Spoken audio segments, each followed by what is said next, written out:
এখানে আসার উদ্দেশ্য হলো গিয়া আমি দীপদল ভাইয়ের 5 বছর ধরে ভক্ত। ছবি করতে তখন আমি এতটা পাগল ছিলাম না। যখন ভাই কষ্টের ছবিটি করলো, দাদিমা, চাচু, বেহেস্তের চাবি, গুলাম, সুলতান খা, কাজের মানুষ, যখন এই ছবিটি করলো তখন আমি ভাইয়ের পাগল হয়ে গেলাম, ভক্ত হয়ে গেলাম।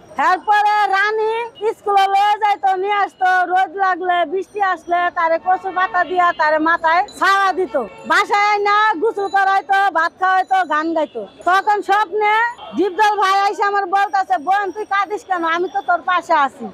আমি এই কয়টা বাস্তবে ভাত খাওয়ার জন্য আমি দেশ বিদেশ ঘুরি বেড়াইতেছি।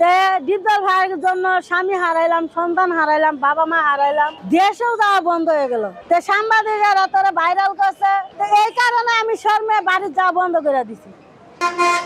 আমার দেশবাসীর কাছে একটাই অনুরোধ, একটাই রিকোয়েস্ট, সবাই মিলে আমার দীপদল ভাইয়ের সাথে একটু দেখা করায় দেন, আমার সাক্ষাৎ করায় দেন। তার হাতে এক মুঠো ভাত খাওয়ার জন্য আমি অনেক কষ্ট করতেছি। আমার দীপদল ভাইয়ের কারণে আমার স্বামী সন্তান সব গেছে, তাও আমার মনে কষ্ট নেই।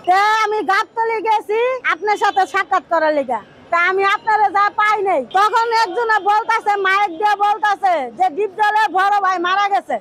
দীপদল ভাইয়ের জন্য স্বামী হারাইলাম, সন্তান হারাইলাম, বাবা মা হারাইলাম। আমি বললাম যে দীপদল ভাই, তোমারে 6 থেকে 7 মাস ফুলবানি তোমার আমি না পাই, তাই আমি একটা ইতিহাস বলে দিলাম।